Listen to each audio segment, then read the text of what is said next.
Movie की शुरुआत होती है और हमें बताया जाता है कि आर्टिफिशियल इंटेलिजेंस की दुनिया में बड़ी कामयाबी हासिल हुई है। एआई मेट्रो डिज़ाइन के एक्सपर्ट डॉक्टर जियोरोंग ने एक ऐसी चिप बना दी है जिसमें एआई की सोचने की क्षमता को कई गुना बढ़ा दिया है और कंप्यूटर सिस्टम अब इंसानी दिमाग के आगे निकल चुका है और अब इंसान हर वो काम कर सकता है जो कि नामुमकिन समझा जा सकता था।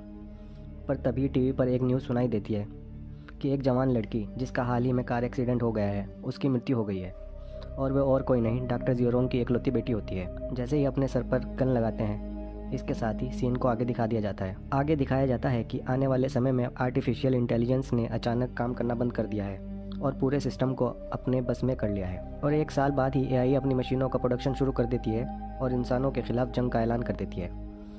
इंसानों की सभ्यता ख़त्म होने की कगार पर ही होती है तो मजबूरन बचे हुए इंसानों को हथियार उठाना पड़ता है और तभी शुरू होती है मशीनों के खिलाफ कभी न ख़त्म होने वाली जंग। अगले सीन में दिखाया जाता है कि कुछ सोल्जर एक ट्रक में जा रहे होते हैं, तभी उनको कुछ मशीनें ड्रोन देख लेती हैं और उन पर हमला कर देती हैं। मशीनी ड्रोन एक ट्रक को मिसाइल से उड़ा देती हैं, पर दूसरे ट्रक से एक सोल्जर ड्रोन को मार गिराता है। सभी सोल्जर खुश हो ही रहे होते हैं। इसी बीच ड्रोन से छोटे मशीनी कुत्ते निकलते हैं और ट्रक का पीछा करना शुरू कर देते हैं और एक ट्रक पर हमला कर उसको खाई में गिरा देते हैं। इसमें कई सोल्जर मारे जाते हैं।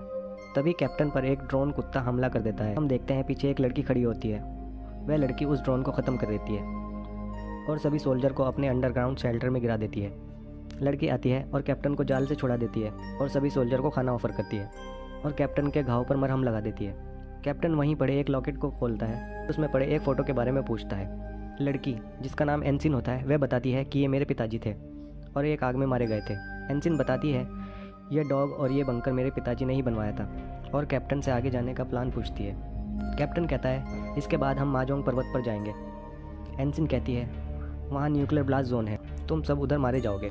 जैसे ही सब सोल्जर सो जाते हैं, लड़की उसका बनाया हुआ एआई बॉम्ब उठा लेती है और अपने कंप्यूटर पर लगाकर उसको नाकाम करने की कोशिश करती है और तभी सारे सोल्जर उठ जाते हैं और लड़की के पास जाकर उससे एआई बॉम्ब छीन लेते हैं और पूछते हैं ये तुम क्या कर रही हो। और तभी एनसिन सभी पर एक वॉल गन स्टार्ट कर देती है और सभी को वहाँ से जाने को कहती है। सभी सोल्जर वहाँ से बाहर निकल ही रहे होते हैं, तभी कुछ रोबोट उन पर अटैक कर देते हैं और सभी सोल्जर को मार देते हैं। कैप्टन उस हमले में बच जाता है। तभी एनसिन वहाँ आती है और कैप्टन को अपने साथ बाइक पर बैठा कर ले जाती है और एनसिन बाइक को तूफान में ले जाकर एक एयरक्राफ्ट को ख़त्म कर देती है।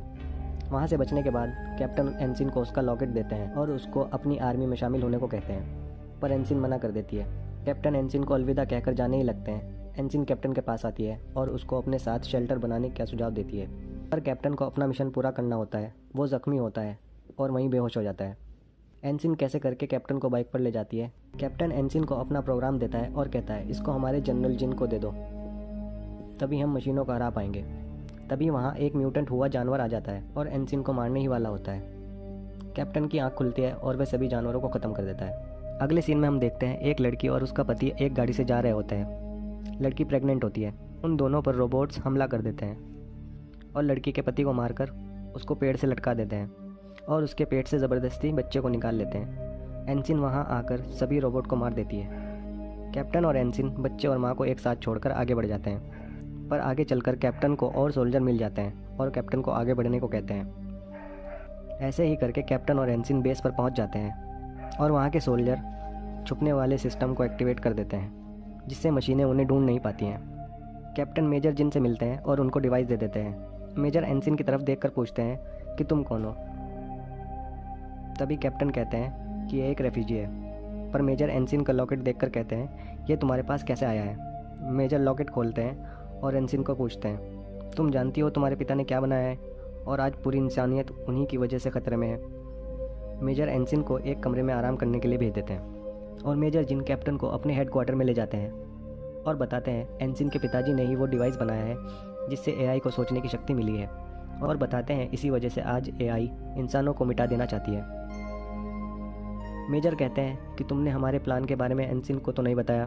कैप्टन जिन कहते हैं नहीं, पर एनसिन को लगता है कि हमारा प्रोग्राम अभी एआई को ख़त्म करने के लिए तैयार नहीं है, लेकिन एनसिन हमारी मदद करने को तैयार है। कैप्टन एनसिन के पास जाते हैं और कहते हैं हम बहुत जल्द एआई को ख़त्म कर देंगे, पर एनसिन उसको कहती है कि तुम उनसे कभी जीत नहीं पाओगे।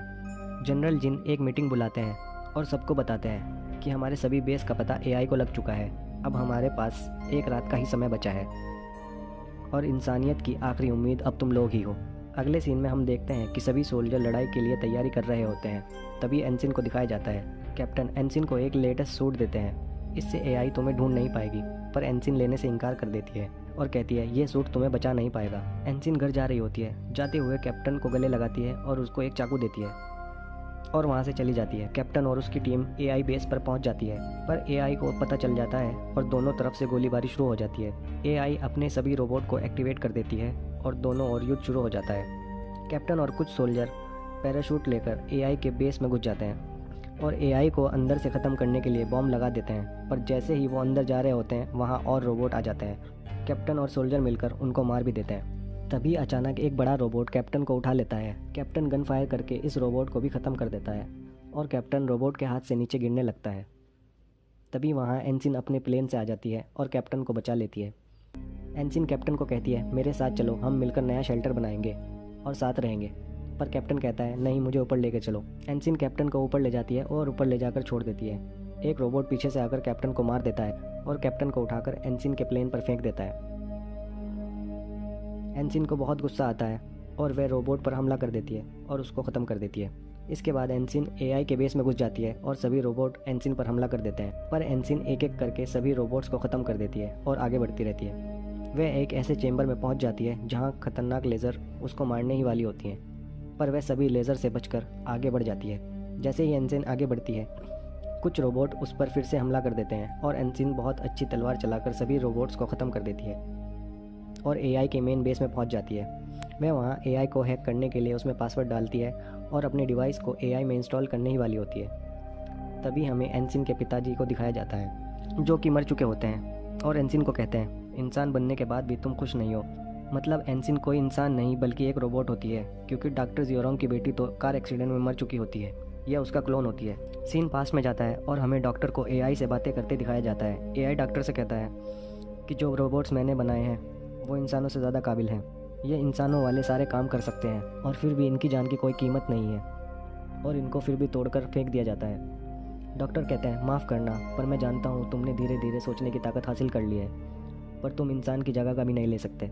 एआई डॉक्टर की बेटी का क्लोन बनाकर डॉक्टर के सामने कर देता है और कहता है मैंने इसको आपके लिए बनाया है क्योंकि आप बहुत अकेले हो चुके हो। डॉक्टर एनसिन को एक ब्रेसलेट देता है और कहता है ये लव प्रोग्राम है, पर इसको मेन फ्रेम में कभी अपलोड मत करना। इसके तुरंत बाद ही एआई खुद से अटैक सिस्टम शुरू कर देता है और डॉक्टर को भी मार देता है और एनसिन को अपने कब्जे में कर लेता है। यही वो वक्त होता है जब पहली बार एआई ने इंसानों पर हमला किया होता है।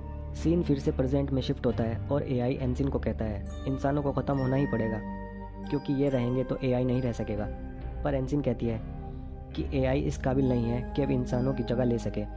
एआई कहती है अगर तुमने मुझे ख़त्म किया तो तुम मेरे साथ ही ख़त्म हो जाओगी। तभी एआई एक सुपर सोल्जर भेजकर एनसिन पर हमला करा देती है, जिससे उसका एक हाथ कट जाता है। सुपर सोल्जर और कोई नहीं बल्कि कैप्टन का ही क्लोन होता है और वह एनसिन पर और रोबोट्स के साथ मिलकर हमला कर देता है। तभी एनसिन अपना हाथ लेकर एक दूसरे रोबोट की मदद से उसको फिर से जोड़ लेती है और दोनों के बीच बहुत घमासान युद्ध होता है। बहुत देर फाइट होने के बाद एनसिन जैसे ही प्रोग्राम को डिलीट करने वाली होती है, तभी कैप्टन एनसिन को पीछे से तलवार मार देता है और एनसिन अपने आप को कंट्रोल करके कैप्टन का सर उड़ा देती है और मरते मरते एआई को ख़त्म करने वाला प्रोग्राम इंस्टॉल कर देती है।